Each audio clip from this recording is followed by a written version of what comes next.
Hello and welcome to The Kurt Locker, a podcast where we chronologically step through and discuss each film starring Kurt Russell. My name is Andrew Gormley, and I am one of your hosts. I am joined on this episode by my co-host. That devil stole me coat and cap, Whitney Nelson. That's me. Hello. Hello. Hello. Hello. It's been a minute since we spoke. It became unexpectedly a hectic few weeks. So apologies all around. I'll take 99% of the credit. Oh. I don't want to leave you blameless in this. I feel like that's very, very generous of you. I definitely have more than 1% of the blame, but the majority can go to Andrew. Yeah, allow me to shoulder it. But yes. Okay.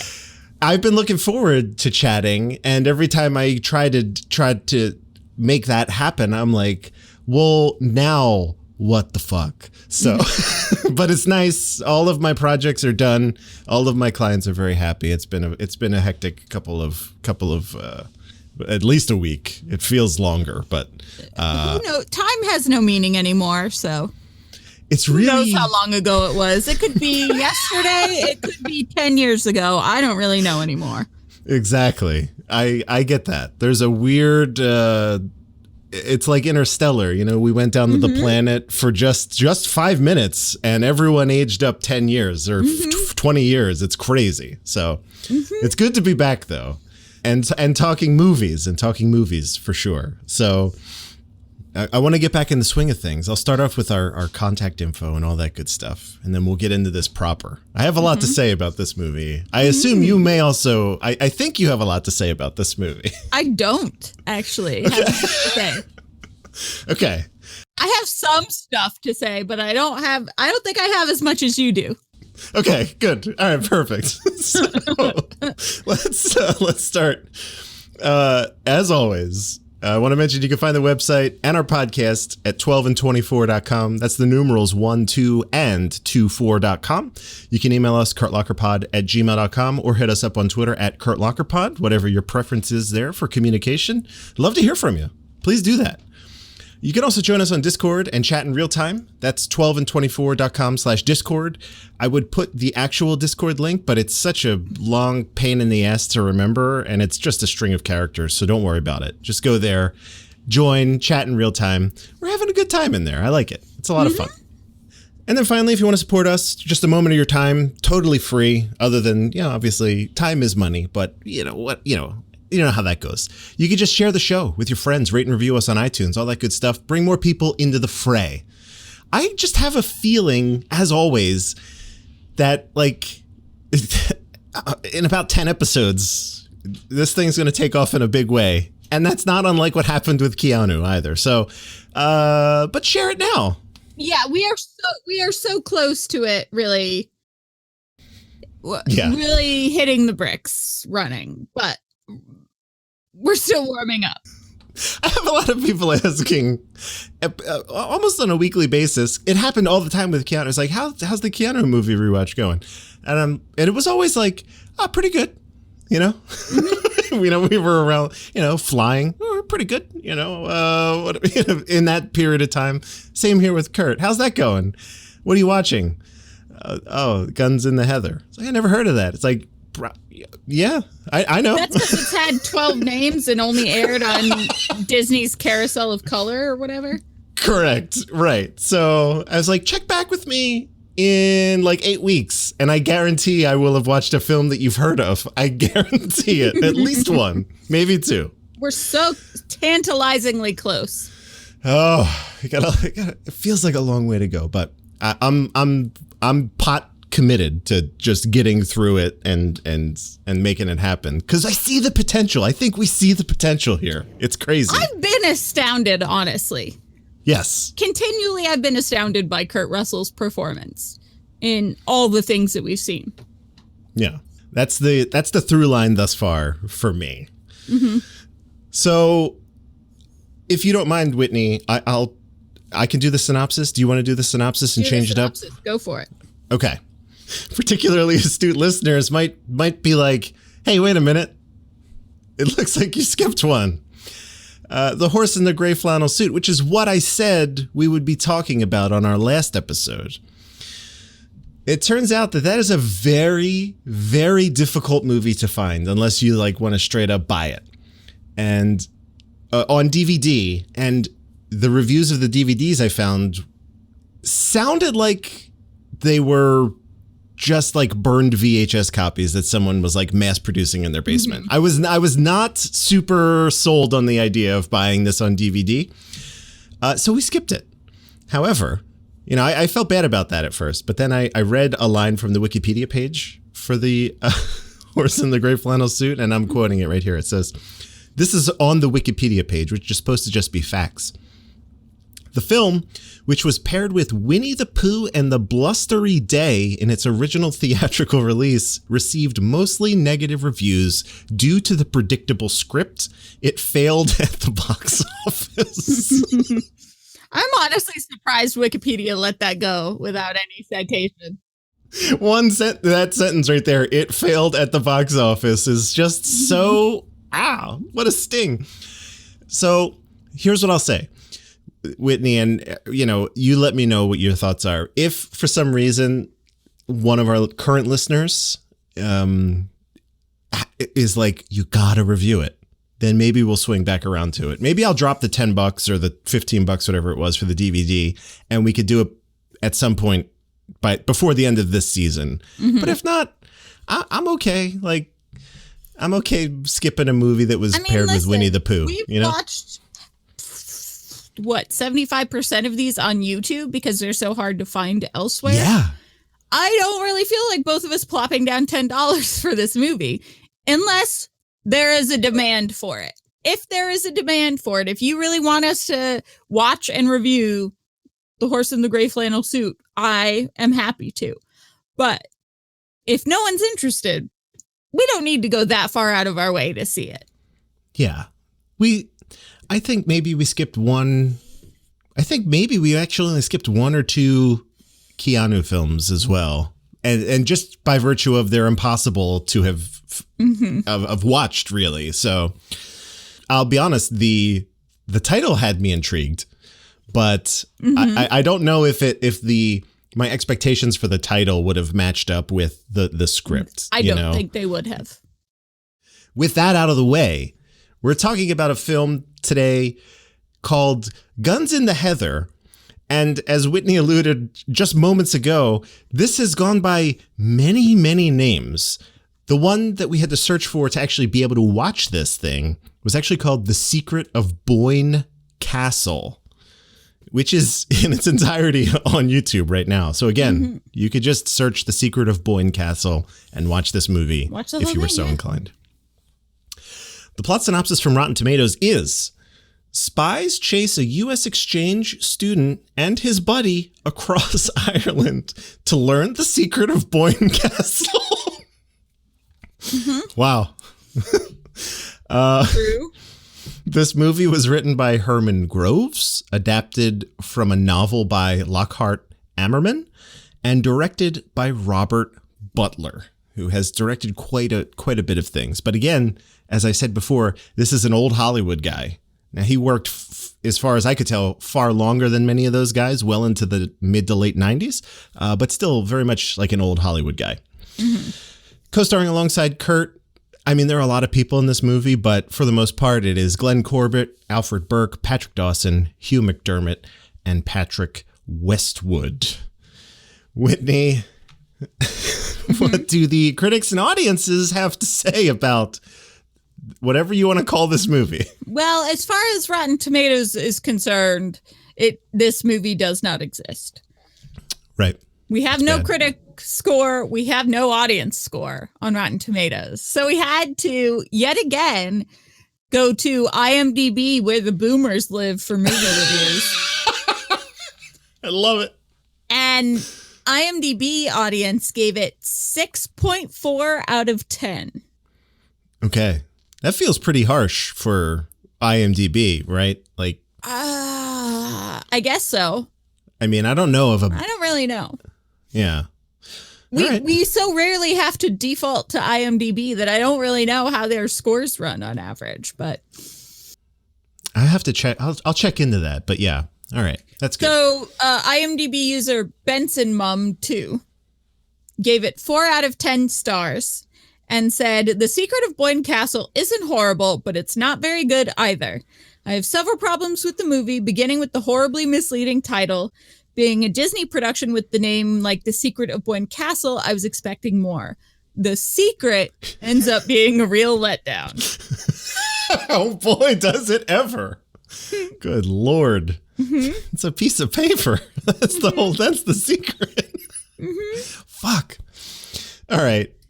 This is what grates on me the most, really. When I go, I feel hopeful. I have a sense of hope. I go to Rotten Tomatoes. I'm like, maybe this is the one where we get a critical, someone looks at this with a critical eye.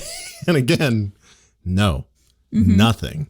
And then no audience to boot. That's rough. Mm-hmm. So Whitney, I think you should start.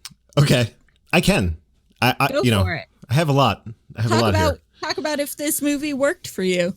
Yeah, the answer to that, just like very succinctly, is no, not at all. I was supremely bored the entire time, right? Mm-hmm. And here's the worst part. And I think we've said this at least about one of these films, maybe more. There's a good movie in here, right? Mm-hmm, mm-hmm. But I feel like it's tied down by like the sensibilities. You literally need to cut an hour and 20 minutes out of this movie for it to be a good movie.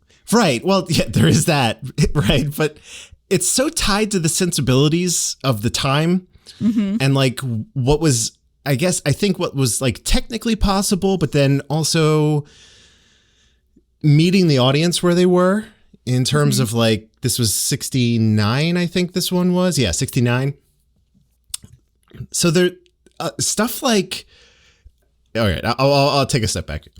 I felt like I spent all day watching this goddamn movie. Like really, and maybe I did, because this is like 2.5 hours, this production. Again, it's one of these situations where adapted from a television series. It was actually adapted it was made as a movie and then adapted, cut into pieces for the television series. God, that makes it even worse, because this thing must have been just like, oh my God. All right. But so it's 2.5 hours. Mm-hmm. And is any movie from 1969 that's two plus hours long? I don't know. You would have to, I'd be hard pressed to think of a movie, 2001 A Space Odyssey, maybe what Kubrick was doing back then. I guess I would sit down and watch for 2+ hours. You know what? Maybe. A couple of years ago, I watched 2001 A Space Odyssey for the first time. I had never seen it before. They were doing like a reissue or something. Their midnight movie. I don't remember what it was, but they were doing it at the Alamo Theater in New York. And I saw it for the first time and I felt like my whole life had passed while I watched that movie. So I think that's actually a pretty apt comparison, even though they're nothing alike. It's a good comparison. Yeah. Yeah. Oh, God, this movie is like, it starts off like a very primitive Fast and Furious. And I was like, at first I'm like, oh, okay. It's like a car chase. Okay.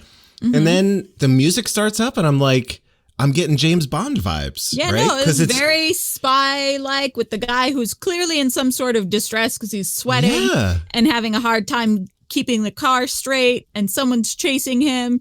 And it's, it's an exciting start. Right. I was like, because I didn't know what this movie was about and thought maybe we were in for another Western.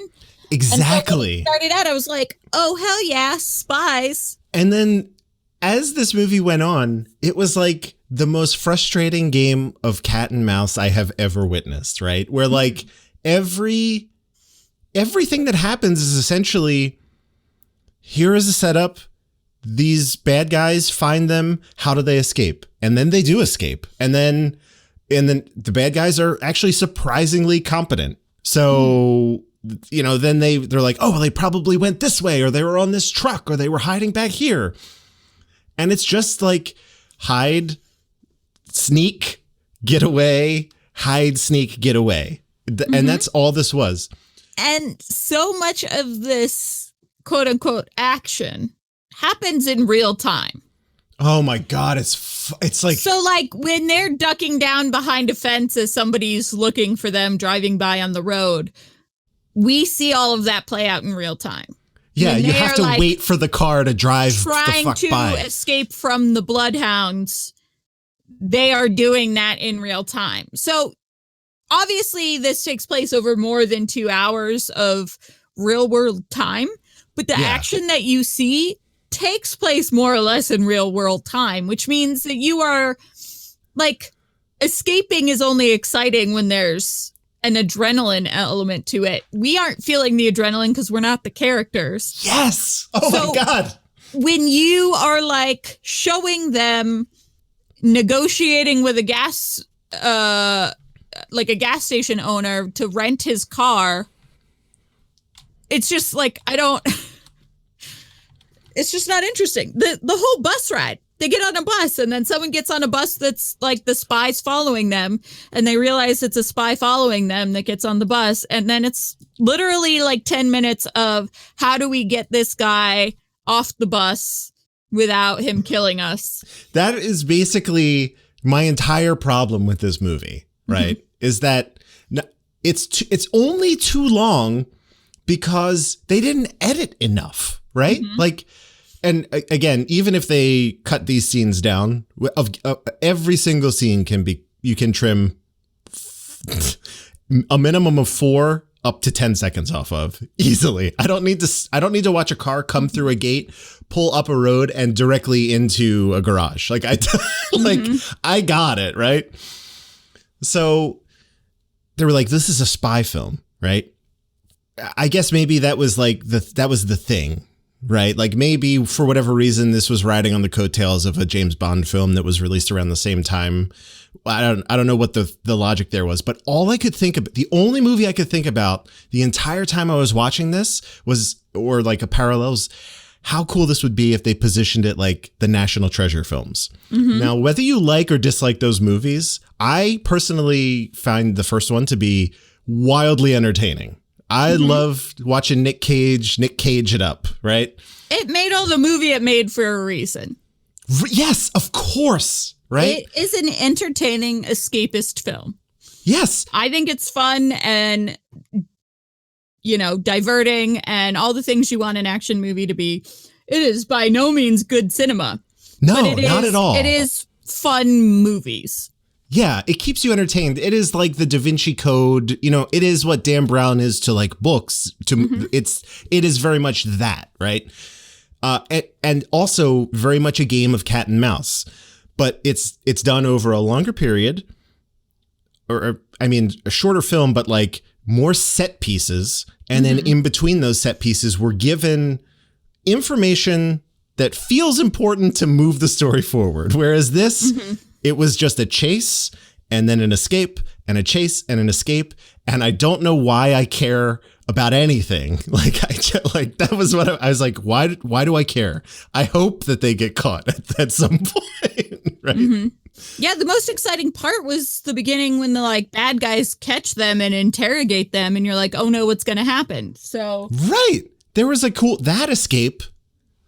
That was a great setup because they're here. How are they going to get out? They found this little trap door that they were very smart about, kind of sealing it back up for whatever time that bought them, That's my whole thing is the amount of spy-like knowledge these 2 teenage boys have as far as doubling back over your tracks and what bloodhounds can and cannot smell and covering your tracks in the trap door so they take a second longer to find you. And all of that stuff is beyond what you would expect 2 teenage boys with no background in intelligence to be thinking of.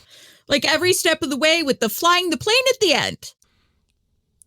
This kid is just like, I can probably fly that. And it's like, can you? And the random javelin ability, the javelin ability, all of it was just none of it was impossible, but all of it together was improbable. Yes. Consistently, they were when they were on the bus and Kurt Russell was like, noticing the guy that was following him and figuring out a plan of what they were going to do and how they were going to evade this guy when they were all on the same bus. None of that was like impossible for a teenage boy to figure out and or do, but it was very improbably just like calm and collected and well thought out for two teenage boys on the lam who had just been interrogated. Yes, of course. Also, this is true to life, but also bored me so much, was how often they talked about how hungry they were. Consequences be damned. These kids just wanted to eat and sleep. Literally like every scene that they're in, that's like another, they're being chased, they hide, they escape. They talk about, we need like a nap and some food. And I'm like, yeah, I mean, I get it. You're teenage boys. You do sleep a lot and eat a lot. But also, I don't care. I don't think I've ever seen Jason Bourne eat a goddamn thing. And no. I never asked, man, when does Jason Bourne eat? Because clearly the dude's burning a lot of calories, Mm-hmm. It's fine. Those are the things. They focused on dumb details and then languished on it was too much on stuff that didn't matter, really. Mm-hmm. And I got to ask, really, is it too much? Was it too much trouble for them to give us a satisfying ending for this film? Because what the fuck was what was that? It was just like that was the biggest punch in the face, because it was 2.5 hours later and the movie ends in 10 seconds. Like, yeah. So literally the guy in the first car chase is dying, and he goes to this boys' school to tell a spy's younger brother who doesn't know that he's a spy where to find this pivotal information. The andiron in his room in this castle. Great. Okay, there's secret information in a room in a castle, and he's got to pass it on to his spy brother. That's a great setup. He didn't know his brother was a spy. He thought he was like a steel salesman or something. And all of that's great information. But then literally the whole rest of the movie is, we have to get to this castle to find that information. And then you find the information and it's like the location of a person, and then the movie's over. You expected like an atom bomb or something, like, Nazi gold or whatever. And it's just like, it's a defector. And there was like some like, oh, there is the defector. We're chasing after him, and then the boys once again just to the rescue, and apparently they save the people who were chasing them. They're gonna toss them in this dungeon for, I don't know, potentially ever, but who knows, right? Mm-hmm. And then the boys are like, we gotta go back to school, and they literally ride away in a car. In the car that they borrowed, they're like, we got to get this back to the gas station and go back to school. Bye. That's it. They literally interrupt a line. Mm-hmm. And then that's the end of then the credits roll. And I was like, oof. They ran out of film. Like, this was clearly done on real film. And they were like, we got, we got 37 feet of film left. We got to wrap this shit up, guys. Mm-hmm. I have a pitch for you, Whitney. Okay, yeah. Here's the deal. I don't want to just be negative, right? And not offer up any ideas. I don't think that's very constructive at all. Here's what I'm thinking. I have notes for a movie that's 40 years old. I got notes. 41 years old. Yeah, let's hear them. Here's what I'm thinking. I'll tie this up real easy. The one thing I noticed, I'm sure you noticed this as well, is that there are precisely, in a significant role, there are precisely 0 women in this movie, right? Correct. That little inn girl who serves them pie was like perfect. A bright, shining breath of fresh air in this movie. Yes, of course. There was a maid in the castle and the innkeeper's daughter, whoever. But the maid in the castle had like no joie de vivre. She was not interesting to look at. The girl in the inn who fed them pie had a lot of charisma and X factor, and you like wanted to see more of her. Exactly. And she helped.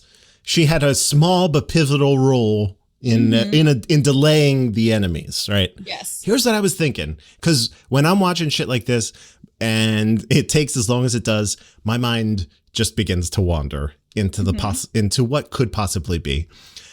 We're going to make this movie again, okay? I'm going to say it's going to be 90 to 105 minutes tops, okay? Okay. This is going to be a gritty, female-led reboot, okay? I even cast this movie in my brain, okay? I need your opinion on this, okay? Okay. The role of Kurt Russell will go to Zendaya. Hell yeah. 100%.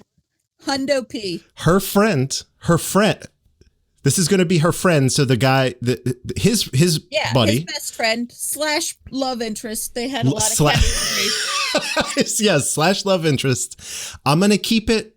That guy was very clearly actually Irish. I was like, great. I can also do that. I'm going to say Saoirse Ronan in that role. And because it's all female, the older sister, okay, that's going to be Zoe Kravitz. Okay. Right? Yup. We're going to do the same exact shit that happened in this movie in a shorter amount of time. And we're going to, there will be stakes, right? This guy that they're smuggling out, who is a defector, he's got some information, right? That can change things. I don't know exactly what it is yet. I haven't thought that far ahead. I got so psyched on the casting part of it that I was like, I mean, God. So far, I will hand over my money to you to make this. Like, I'm sold on the cast. That's the thing when I was sort of downplaying the information, the like sheet of paper with a name on it, and the guy is a defector, and then they find the defector and they have to like rescue him. There's no conversation about why this defector is important. Right. Why are these kids running all over Ireland and getting involved in spy shit? For this person, they don't say anything other than that he's a defector. Like, we don't know what information he has or what is pivotal. Is he just a guy who decided to run away and like he has nothing valuable to offer to any? And like, what even in this, they don't go into it's all East Bloc stuff, but they never talk about it. They're like, we don't even want to pin it to a single country. We're just going to, just a scatter shot. He could be from any of these 9 or 10 places. As far as the movie is concerned, there is no like specificity for the bad guys or the good guys and what they're after and why they're working together or not working together. Yeah. There is no background at all about Eastern Bloc stuff or why an American is in Ireland doing spy stuff, or like, there's just nothing. There's no politics or putting it in a place and time. And I hate movies about politics and, covert spy stuff. As a general rule, I don't like those unless they're actionated like the Bourne movies. I'm not into them. Like, what about Atomic Blonde? Atomic Blonde? I love that. Okay, great. We're on the same page. Love it. Yeah. But like, I watched Tinker Tailor Soldier Spy, and that was a very well-made movie. It was excellent, but not my cup of tea. Supremely boring to me. Yeah, exactly. It's a good movie, and I will not take that away from anybody. And anyone who likes that movie, I understand entirely why. But it will never be the kind of movie that I seek out. But at least in those, I know what the stakes are and who's fighting who and why we're doing this spy thing to begin with. And this movie has none of that. So you really literally never feel consequences other than the fact that these two are teenage boys and maybe their lives are in danger, but their lives are never even explicitly endangered. No, we don't know. In the interrogation part, no one ever like roughed them up or anything. That's really it. When Kurt Russell wasn't going to talk at the very beginning, they were like, we're going to give you sodium pentothal and then you'll talk. That was the biggest consequence, like threat, that was stated in like the whole movie was, we're going to give you sodium pentothal. Yeah. So I really think that if you just set up who the bad guys are and who the good guys are and why is this defector important? Like, sure. Like basic story stuff is what you're saying. Yes, exactly. Basic story stuff. Why do we care? Like, okay, there's secret information. You can't go 90% of your 2.5 hour movie with not knowing what the information is. Yeah. Like, it's just about finding out what the secret information is. And then they find it and then the movie's over. There has to be some sort of like, oh, you know, the Eastern Bloc is going to take over all of the Western world as we know it if this defector doesn't like give us their secrets or whatever. There's nothing like that. They don't have any stakes set up in a global aspect that makes spy stuff have any sort of importance to a viewer. 100%. That's really it. Mm-hmm. It was a nothing burger. There was nothing there. Mm-hmm. There was no there. It was nothing. Have you seen the Netflix show End of the Fucking World?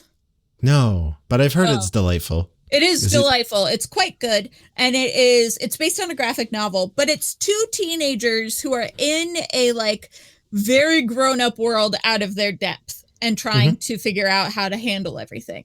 And I think if you made this movie with that sort of stumbling around, trying to figure out how to navigate this adult world and very serious things like, you know, abuse and rape and murder and, you know, psychosis and all of these things that they're having to deal with as like 13, 14-year-olds, 15, 16-year-olds. I don't know how old they are. I'm not good with ages, but it's incredibly well done. And there's stakes for everything because if they mess up, maybe they starve to death. Maybe they get murdered. Maybe they end up in jail. And like these kids so adequately handled every task that was handed to them and every like roadblock with such aplomb and always the right answer to like fix the problem that it never had stakes. It just in any way, shape, or form. It never had stakes. Correct. Yes. And I do think that Kurt Russell and his Irish friend should have kissed, but that's just me. Right. You're like, there was more here than meets the eye, but I don't think the audiences were quite ready. Oh, definitely not. For a Disney movie in 1969 to be a gay teenage love story. No, not at all. Damn it. There was really good chemistry between those two. I think literally one little like lingering glance and it would have been a movie about that. See, and in my gritty female-led reboot, that is very much on the table. Mm-hmm. You know what I'm saying? I'm not trying to write the whole goddamn thing. I just want to give them the idea. I want to give it to a writer's room and be like, look, it's all here. Just, you know, it's like that scene in Apollo 13 where he puts all the shit on the table. He's like, it's all here. Let's just figure this out together. That's exactly what I want. Yeah. Literally all you need is a handful of lines of dialogue at the very beginning that sets up the global importance of this spying nonsense. That's it. That's really it. Like, so even if these kids aren't in danger because they're just kids, I mean, like, obviously, I think it's more like that scene in Inglourious Bastards with the family hiding under the floorboards. Of course. Yes. Shoshana. Yes. Oh, my God. That scene could have been what this movie was. Like, because there's so much hiding and escaping and plotting and like long shots of people searching for them and how close they are literally within feet of these kids and are they going to get away or not. Just a little bit of attention to and I think this is because it's a Disney movie. They don't want to ever put these teenagers in mortal danger. Right. That's true. Because it's a Disney movie. Yeah. But even just adding a little bit of an element of mortal danger, not even for them. These kids can still get through unscathed, but like mortal danger for his older brother, the spy. Right. Or whatever. Yes. If somebody's life or something of big global import is on the line, every single minute of this movie would have been more important to me as a viewer. You also inspired me right here. You brought up Inglourious Bastards. Mm-hmm. I think we should probably just cast the bad guy as Christoph Waltz. Let's go ahead and do that right now. If Christoph Waltz isn't in your movie, whatever your movie is, you're fucking up. Yes, I agree 100%. You could be making Sleepless in Seattle. If Christoph Waltz isn't in it, it's a mistake. You only have the Hanks and the Meg Ryan part. Where is the Waltz part of this film? Mm-hmm. This movie was like very, very disappointing for me because I was like so jazzed at the just the hint of it being a spy movie. I was like, oh shit, and God, it pulled the rug out from underneath me. You kind of briefly mentioned this, but I literally felt like the sands in the hourglass like slipping through my fingers as I was watching this movie. It was rough. I looked at how far I was into the movie and there was still a runtime of an hour left, and I messaged Andrew and I was like, how is there an hour more of this? I know that I've had them, but I right now can't remember another movie that felt like it lasted as long as this movie did. Sure. I know there's some out there because there's been a lot of movies where I'm like, well, that felt like it was forever. There was a moment where I was going to tell you. All right, I'll tell you this in retrospect. There was no malice here whatsoever, but it was like maybe I should just tell Whitney because this movie is split up into three very distinct parts on YouTube. Like it's one runtime, but there are 3 segments to it, and each subsequent segment has a pretty good recap. Yeah. I was like, Whitney, you might just be able to skip like an hour 45 and watch. If you watch the recap in the last part, listener, if you want to do that, please do. There is a part that is like previously on The Secret of Boyne Castle. Yeah, just watch the part 2 recap and the part 3 recap and you're good. Yeah, it's oh God. So I'll talk very like just at a superficial level. I thought this movie actually did like some considering that what we watched was very clearly like a VHS taped off of the Disney Channel in the 90s. You could see the messed up tracking. Despite all that, I thought that they did some really cool things with the cinematography in this movie. There was a lot of stuff where like the camera was clearly on like mounted on a truck or a helicopter, or like I was like there was a lot of money put into the production of this movie. And as far as I could tell, unless I was mistaken, this was actually all filmed in Ireland. So I'll give it up for like production design. Some of the cinematography was very cool. Some of the lighting was very cool, specifically at the night. Anything that they did at nighttime, I thought was really nice. And everything else was largely unforgettable to me. I don't remember anything musically that I was like, other than like, this sounds vaguely James Bond-esque. Yeah, there were a few moments. Jamie walked in and out throughout me watching this movie, did not really watch any of it, but actually noted that there was no music in this movie. And I was like, there is, you're just missing it. But it's very like spy, James Bond, sort of like 70s stingers. Just in the edits. There's not really a background score. Yeah. It's got that like like that, whatever that effect is for your guitar or whatever. So I'll ask you, what did you think of Kurt? Like he is in this whole movie. Like, I mean, we don't go 5 minutes without seeing him in this movie. And that includes the opening chase sequence. Like it's about a 2 to 3 minute chase that ends with Kurt showing up. And then the longest we go without seeing him again is maybe another 2 to 3 minutes. So what did you think about him in this?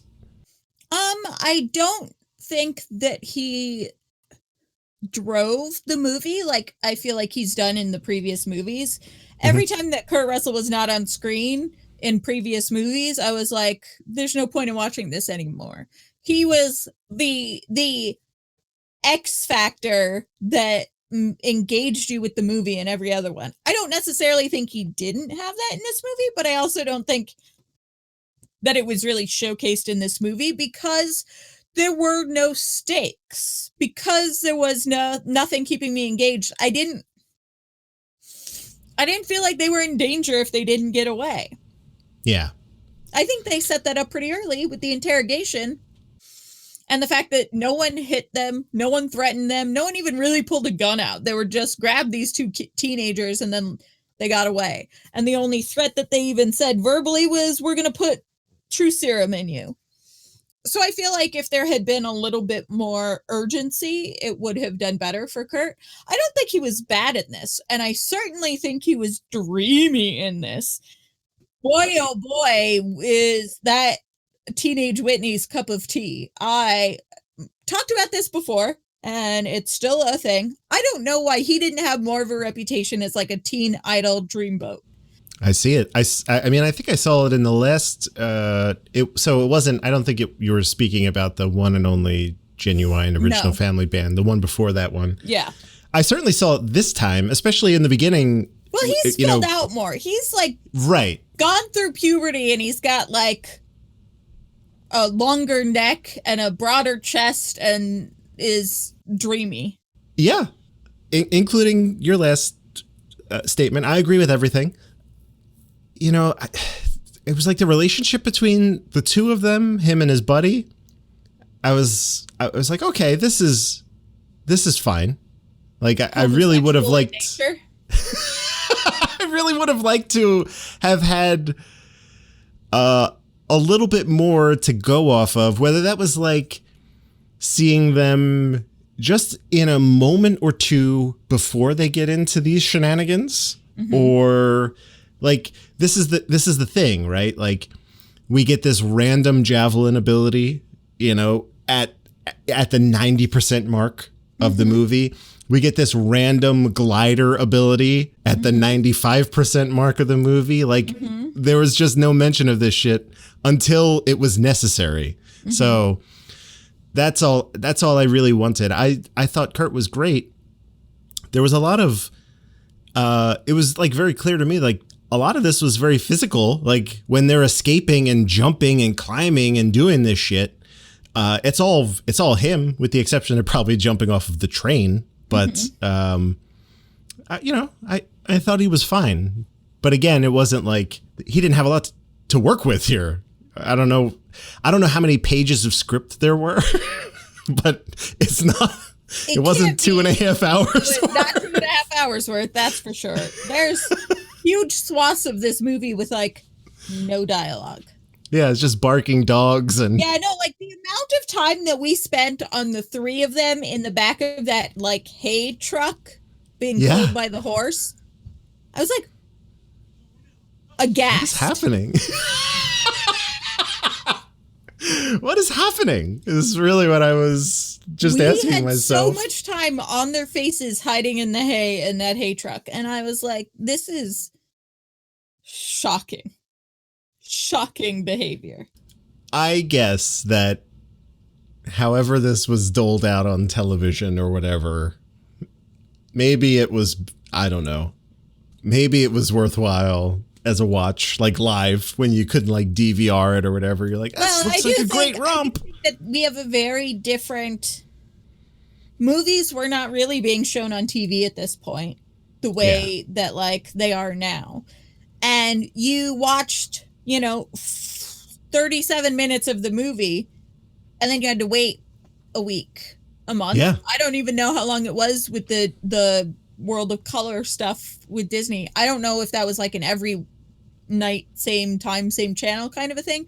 We had to wait to get to the next part. And when it's tension of like these two kids avoiding spies, maybe it plays much better if you have to wait a week in between each segment. But I can't imagine that would be true. Again, I feel like this met the audience where they were, though. I don't know how many people in 1969 were clamoring for a backstory and strong motivation. I feel like those are like today sensibilities, and for better or worse, that's how I like when I watch older movies, I'm trying to apply those same principles, and I'm like, I just don't think that's how. I just don't think they cared really. Like back then, they were like, "This is fine, go film it, it's done." I'm like, yeah, not to be dismissive, but it certainly feels that way sometimes. So. I think that's everything. I mean, I don't know. Do you have anything else? Nope, that's everything that I had to say about it. I don't want to be a bummer. It's like the worst thing in the world to me to be like a real bummer about something. Well, so Kurt Russell is very dreamy in this. I think that's the takeaway. I think we can end on a high note and say, yes, I agree that Kurt Russell. Like, what, 17, 18? A lot bit too young for me to be, lusting after, but he's starting to be like an adult now. And it's really working for him. And I don't understand why he wasn't more of a teen idol. Yeah. It's one of those things where like, I understand.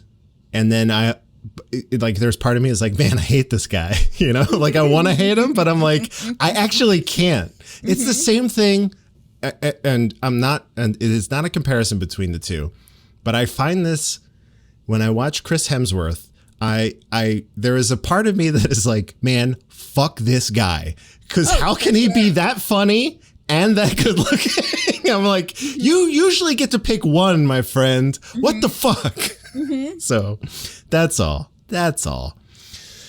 So, right. There's the takeaway as a positive, Kurt Russell, very dreamy. And I mean, I know that this is like one of his things. Kurt Russell and his hair is something that we are going to talk about many, many times over the course of this podcast, because it's one of his like signature things. But also, his hair is so good in everything. It's so luscious. Yeah.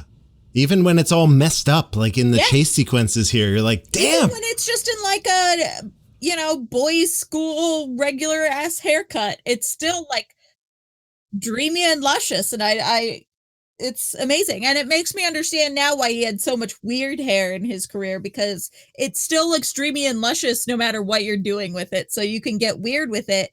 If in the end, it's still going to come off as dreamy and luscious. Yeah. At some point he discovered, he was like, man, my hair just can't look bad. I literally get the ugliest haircuts in the history of cinema and pull it off. Yeah. No one. This is his superpower. This is truly his superpower. Oh my God. That makes me feel good to end on the hair. I like that. So Whitney, it's going to be a hard pivot here, but I'm excited. Okay. We're going to talk about our sponsor, if that's okay. This is a new one. I'm going to ask you a question. Yeah. Okay. So I pulled this information myself. This isn't part of the ad, but I pulled this myself to check. There was a poll with an insurance agency, okay, about house fires, right? And 7 out of 10 people said that they would try to rescue something on the way out, right? If they were like, my house is on fire, the alarm's going off, I'm going to rescue something, right? 36 and 33% of people said that they would save one of an item. So 36% said this item, 33% said this item. Can you guess what those items might be? Off the top of my head, one of them is definitely photo albums. Absolutely. That's the 33% number, photo albums. 36% said something different. You want to take a crack at that? Computers? That's it. Computers, tablets, phones, whatever. Yeah. That's what they're grabbing, right? What if I told you that for me, both of those items are one and the same, right? My photo albums are on my computer. Holy shit. I don't know if I actually have a photo album in my house. I'm a minimalist. I can't stand it. I can't take it. It would be super sad for me if my house caught on fire and my computer was no more. And I don't care about the computer. You could replace things, right? But since all of my photos are on there, and all of my work, really, and this podcast even, is on this drive as we're talking. I back my shit up all the time. And not only do I back it up here, but I back it up remotely. And to do that, I use Backblaze. Whitney, have you ever heard of Backblaze? I'm pretty sure you mentioned it to me before. I probably have. Yeah, even if you were just like seeing me, there is like a world backup day. Like every day of the year is like a day for some reason that it's national, like International Donut Day, or like whatever, like what, like Sibling Day, or Love Your Pet Day. Yeah, some of them I like. I could get behind. Like you're talking Donut Day, just let me know when that is, and I'm going to get donuts, right? Like I've been using Backblaze for a decade, and before any of this stuff, I have been using them forever to back up all of my stuff. There is a rule when you do what I do. It's called the 3-2-1 rule. 3 copies of your data, 2 backups, and then 1 offsite. So this way, yeah, it's a lot. I get it. But for the work that I do, I have, for instance, I've shot a wedding. Yeah, I've shot a wedding. If I lose a wedding, what? I can't ask them to do it over. Like what? Yeah. So I don't tell people to go that crazy with everything, but it is a good idea to just have like a failsafe in case of something terrible going wrong. It doesn't have to be a fire. You could have a lightning strike, right? Your power could just go out. And sometimes that could like kill a hard drive. It's pretty crazy. I can't tell you how much stuff I've lost because I have not backed stuff up. So I'm 100% with you. I've lost years of my life. I don't have any of the stuff from film school. I don't have a reel. And I had a reel, but all of that's gone. No. See, that's heartbreaking, right? It is. You feel bad. Every single thing that I worked for in high school, or not high school, in film school, and just out of film school, I don't have anymore. It could have been prevented. And people want to see that. I guarantee we're going to get emails about it. Well, I don't have it, so don't email. Right. I know, but you know. Oh, that's unfortunate. So for $6 a month, Backblaze will back up everything that is connected to your computer. It's not just like what's on your computer. Like if you plug it, if you have like if you're one of these people, not unlike myself, who has like 3 or 4 hard drives plugged in at any given time, Backblaze is also backing all of those up as well, right? Yeah. To put it in perspective, I have 42 terabytes of data backed up with Backblaze right now. That's 10 years worth of data backed up with them. It's a lot.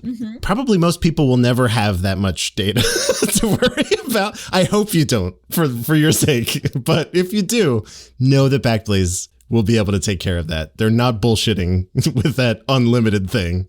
I've tested it. We have a 15-day free trial for you to just take it for a test drive and see if it will work within your setup. And if you dig it, it's $6 a month for your computer and everything plugged into it. And it's truly unlimited. I don't know how else to sell it to you. I've been using it for 10 years, well before I asked them to help us out with this podcast. So yeah, a decade of being a customer you'd be hard pressed to find a better recommendation than that. Correct. I have the receipts. I'll post a screenshot if you need to. I will show you. And I'll show you that I have 42 terabytes backed up as well. I don't care.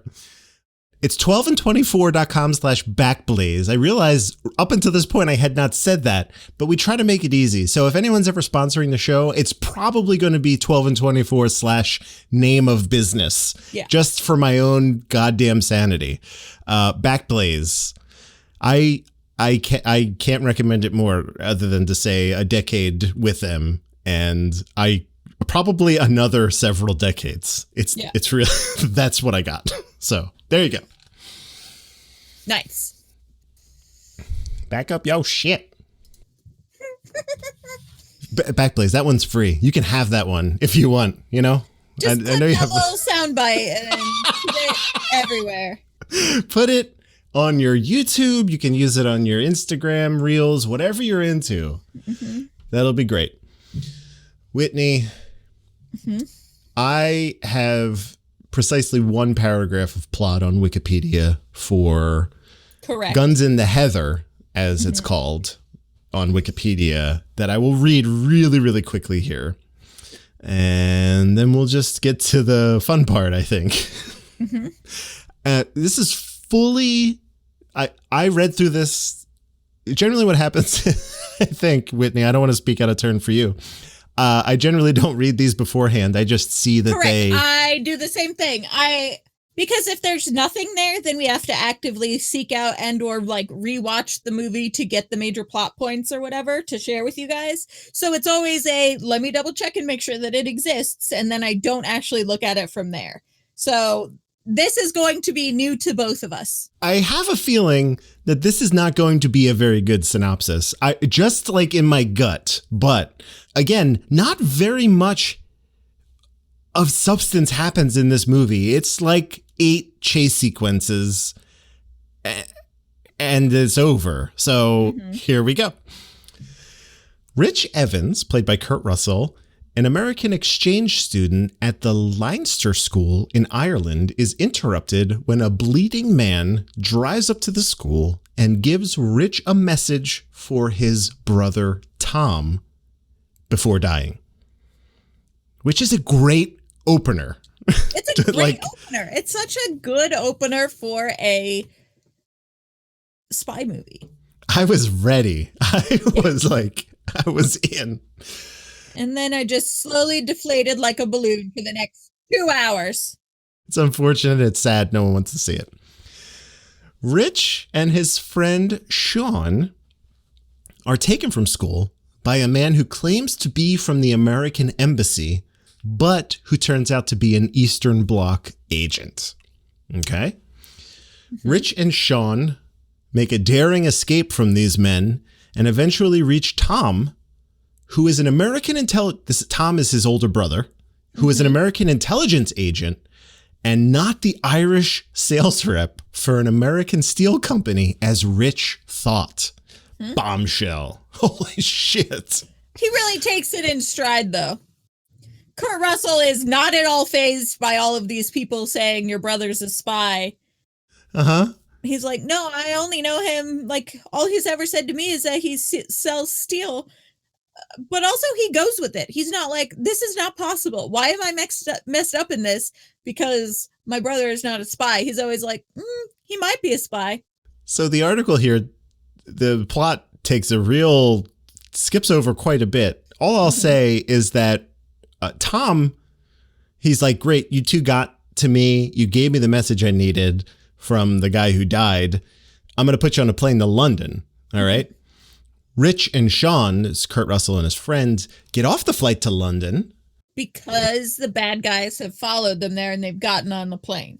This was again, there's some cool set pieces here where like they see them. And this is back when apparently you just walked onto the tarmac to get onto a plane and there were steps for both first class and coach. So to keep the classes, we can't mingle. You go on the back of the plane. Have you never walked on the tarmac to get on a plane? One time, and it was like a connecting flight. I was flying to Savannah, Georgia. So I flew to Atlanta and then we got off the plane and walked to the tarmac for like a prop plane that only held 8 of us, which was very scary. But that was the only time I've ever been on the tarmac. Not for a plane this size. I've been on the tarmac a couple of times. One time for a plane this size, but mostly it's all been little tiny scary tin can planes like you're talking about. They get off this plane. They meet back up with Tom. They're like, let's get to Boyne Castle, even if we get separated. They do get separated at some point, but they all still head. A good solid hour of this 2-hour and 25-minute movie is just 2 boys in the Irish countryside. Flirting with Irish inmates and waitresses of all kinds. Getting on buses and off buses and on trains and off trains and in cars and out of cars and in inns and out of inns, and that's it.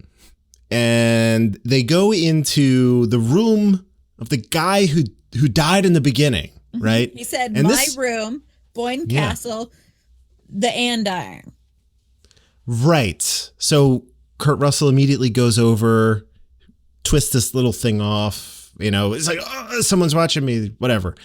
It's basically contained within this, the secret, the proverbial secret of Boyne Castle is information about an East Bloc defector scientist, like when he is going to be taken to the United States, right?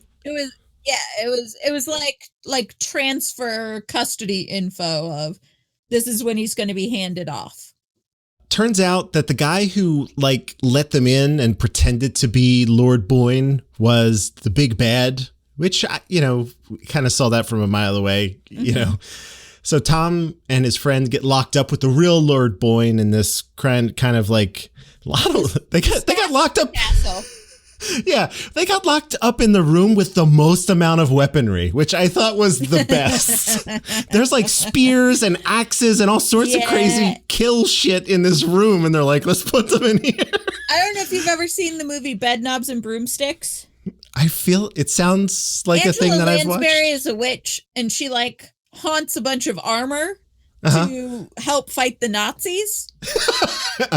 It's crazy when you say it that way, but it reminded me of the like museum or antique store, wherever it was that had all of this old armor and like swords and axes and stuff, because it was so much of it sitting around this basement in this castle where they locked up everybody. It was like all of these old pole axes and swords and just all kinds of crazy weaponry.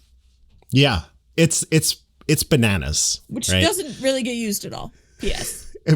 Right. Unfortunately, I was hoping for like this, like the help of the house versus these Eastern Bloc agents. But again, it's Disney. So like, I don't know. I couldn't have expected too much, but they use like a lance for jousting as like a javelin. And that's it.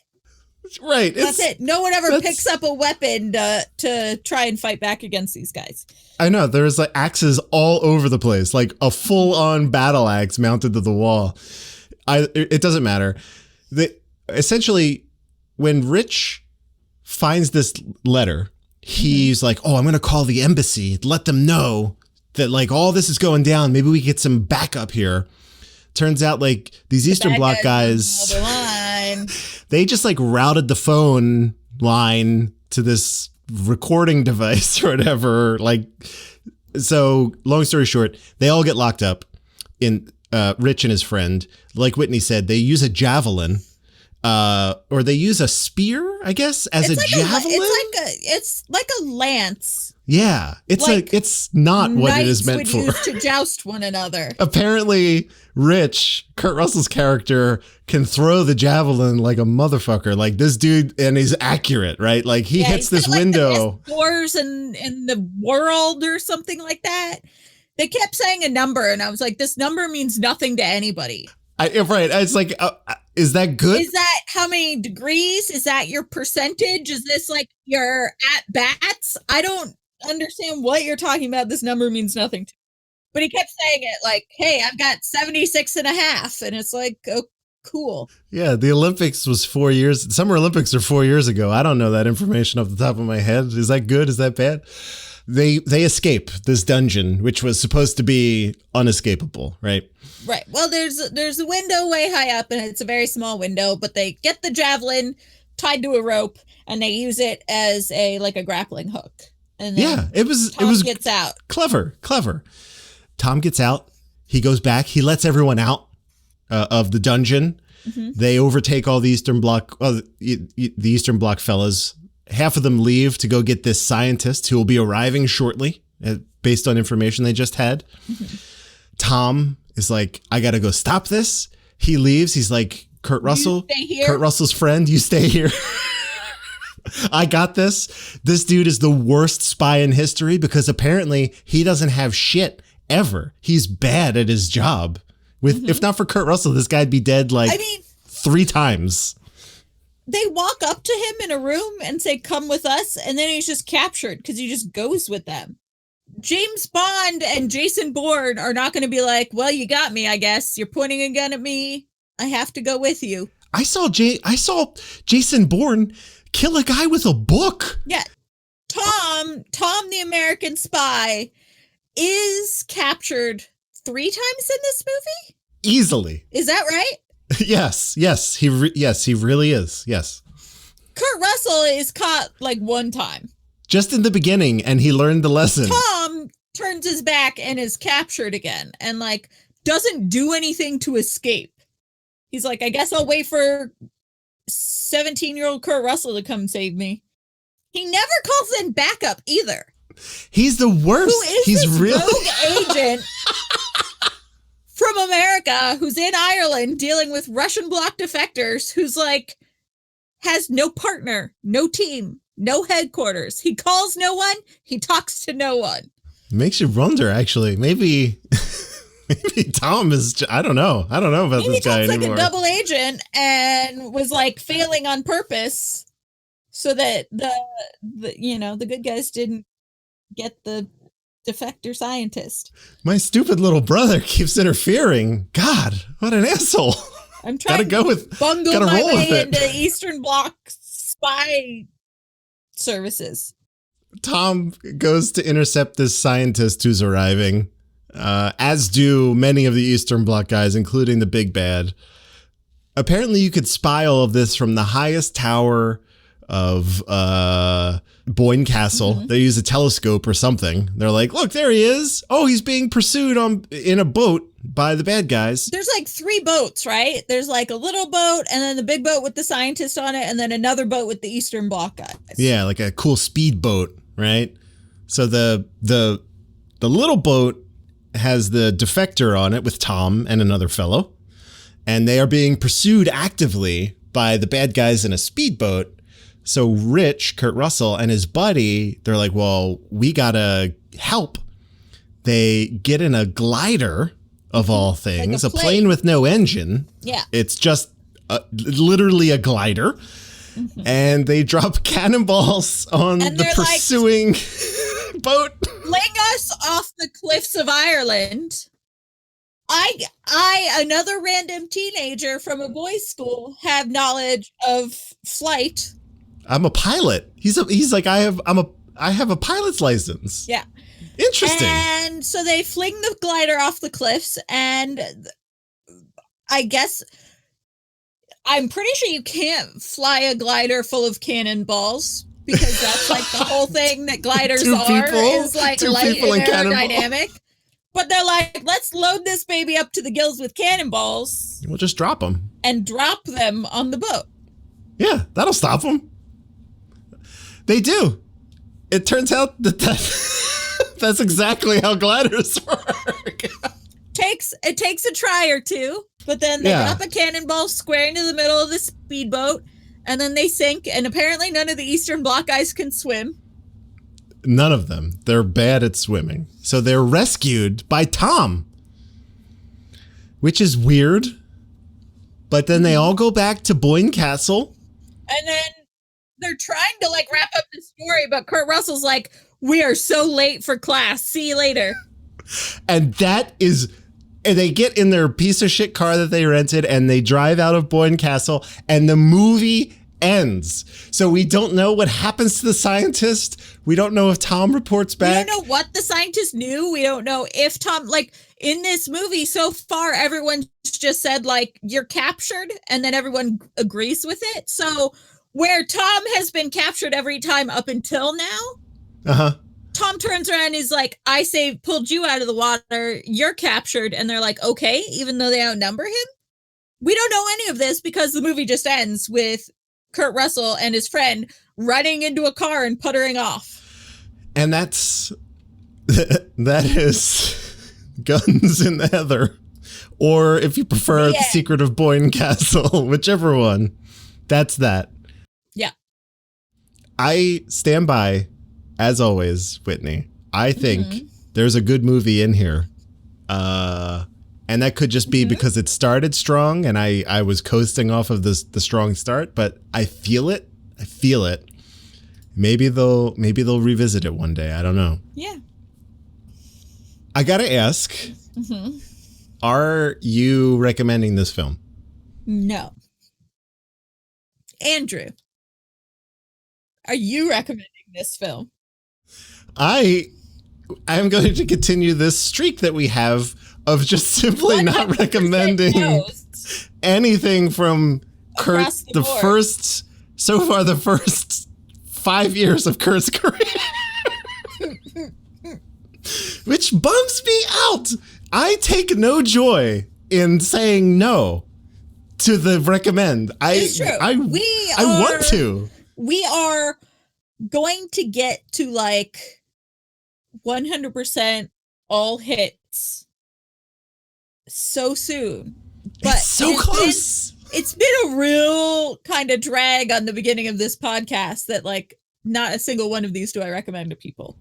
It hurts. It hurts the soul. It's rough.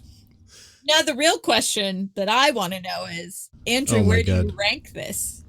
I can't believe this is unbelievable to me. I have to put this as my last film. Again, 2 movies in a row. I have to put this as my last film.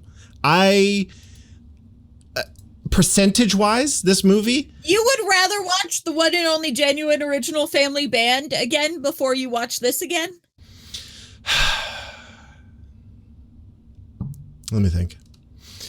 You know, if I sat you down and said you have to do one of 2 things tonight. Thing 1 is watch the one and only genuine original family band, and thing 2 is watch Guns in the Heather / The Secret of Boyne Castle.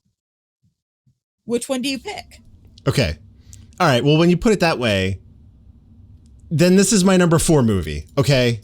Thank you for helping me clarify and center myself here. This is my number 4 movie because while both of these movies are similar in length, weirdly. Neither one of these movies should be this length. No, not at all. It's absurd that these 2 movies are as long as they are.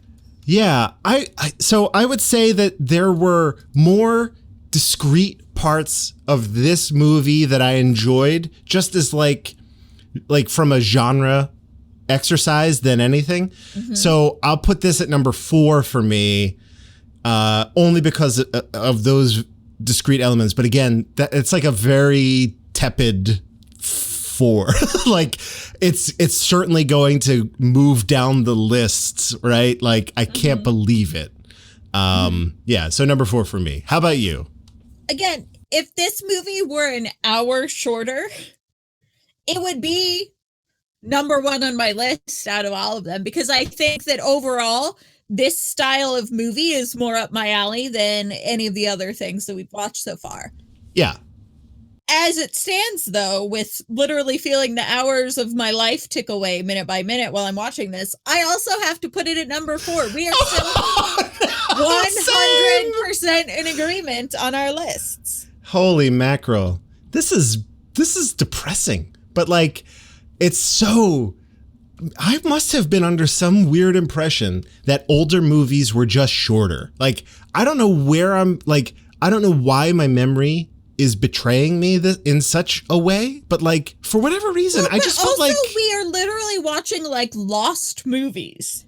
I guess, that are like recorded off of TV onto a VCR and then copied from a VCR into a digital file and then uploaded to YouTube.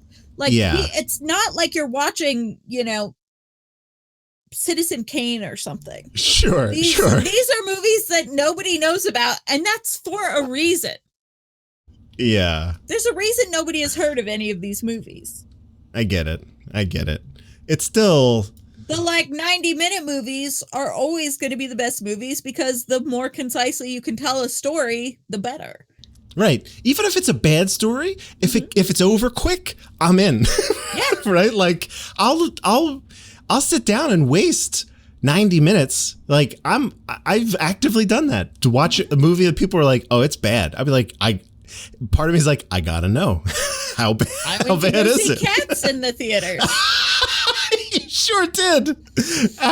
And that was after. And that was that not after? Because everybody was like, "It's so bad." Right. It's not something you should wait for. It's so bad, you'll go crazy. Your brain will break in the theater. That was a little bit of hyperbole, but there's no way I'm not going to go see that movie. Right. You're not everyone's wrong. Like, it's so bad, your brain will destroy itself. I have to see it. Oh my goodness. All right. Well, geez, no recommends. The lists remain identical, which is just baffling to me. But I mean, I think it's very telling also really, about the quality of what we're watching here. It is like, obviously 2 people's opinions does not equal fact. Sure. But it kind of is fact. Like, this is the order of how good these movies are. Because we have very different tastes in things, and to come at it from the exact same angle with the exact same, like, 1, 2, 3, 4, 5 down the list, we completely agree on the quality of these movies in the same order, kind of makes it like empirically, this is how they are. Yeah, I think that's truly it. Yeah.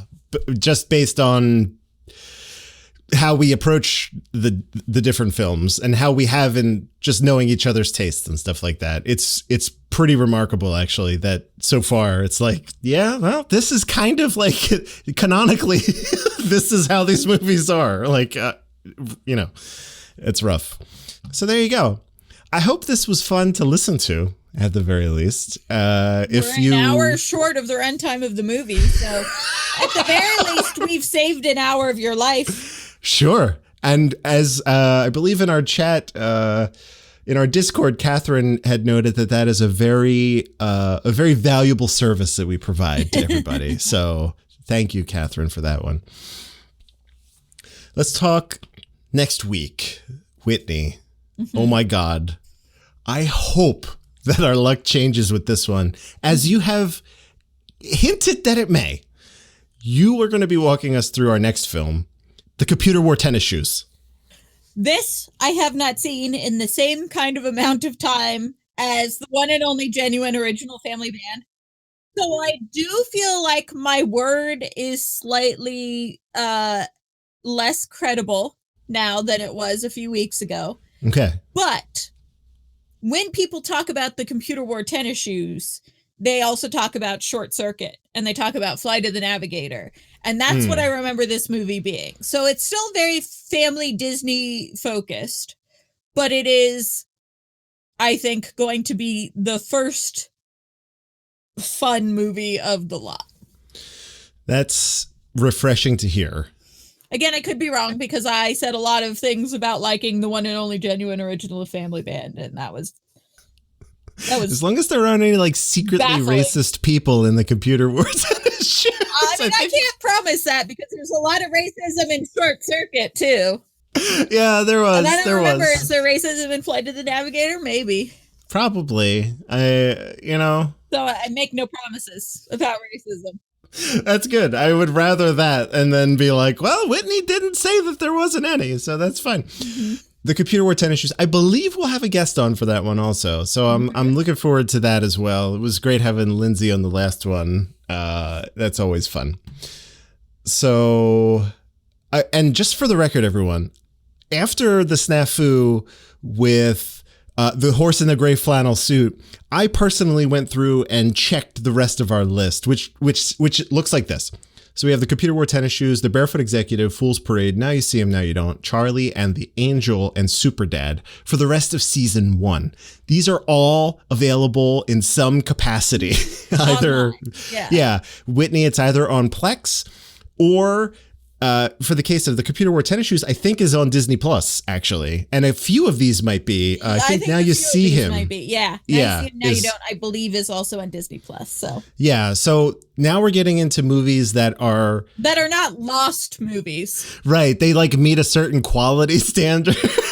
Like they were on DVD maybe. They deserve to be like kept in history books of film. I just don't want to see the tracking lines. Please, just come on. It's just, I don't want to see someone's VCR tracking, or like they literally set a camcorder on a tripod and recorded this off of a TV onto a camcorder or something. Yeah. That's been the good. Quality of everything that we've watched so far.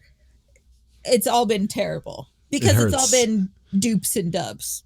Yeah, it's no good. It's no good. So The Computer Wore Tennis Shoes. This one, looking forward to it. Looking forward to all of these, Hopefully a new number 1, Mm-hmm. I'm hoping. We just go in each week hoping we've got a new number 1. At some point, the answer will be yes. It's a matter, it's not if, it's just long. When. Yeah. Oh my gosh. Whitney, this has been fun. I really, really enjoy chatting with you about movies like this. So I do too. If people wanted to keep up with you and what you're doing on the internet, maybe a new addition to your household. I don't know. Lentil, where would they find bean. you? Tell them. I have a new kitten. Her name is Lentil. She is murderous and a terror. She MMA fights ghosts in the middle of the night. That's perfect. Yeah. As cats are wont to do. She looks like she stuck her nose in the mustard jar. She's got a little like blonde mustache when the rest of her is white and black. So I post a lot about her on Instagram at Whitney Nelson, Nelsen. And then I'm on Twitter at Whitney_Nelson, but I'm not on Twitter as much as I used to be. But that is where you can keep up with me and my antics generally. One of those two places. Perfect. You can find me on Twitter and Instagram as well at Dark Driving. I noticed a few of you have followed me, so thank you for that. That's always cool. Oh, I did want to shout out. We mentioned this in the last episode, but our review, our 5-star review, he has followed me on Instagram and he met Kurt Russell. He's met several celebrities. He used to work in Hollywood and said that Kurt Russell is one of the most generous and cool guys that he's ever met.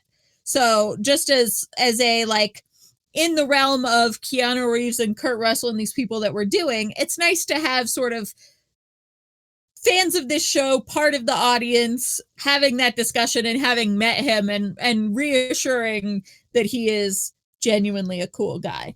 Right. You never want to like do this much work and be like, oh shit, he's an asshole. Damn it.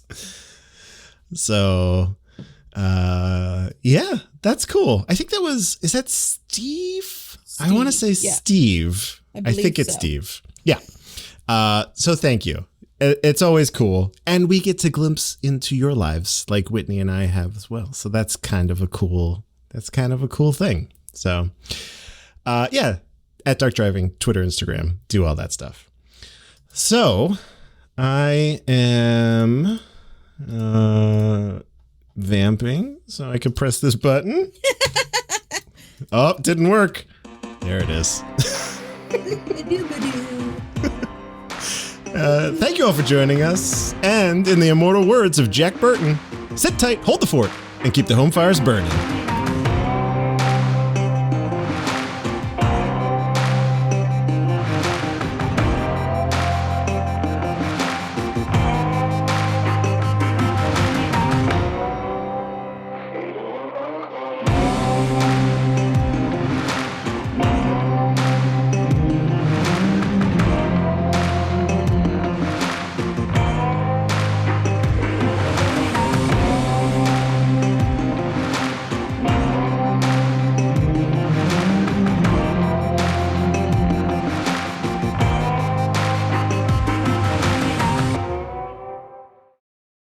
4 hours of our life is gone now between watching and but we did it. Movie plus podcast. Good Lord. It's the sunk costs fallacy for sure. You know, maybe if we talk about it, it'll make sense. I know that's just another hour and a half of our lives gone. Oh no. I am a gambler. Oh no.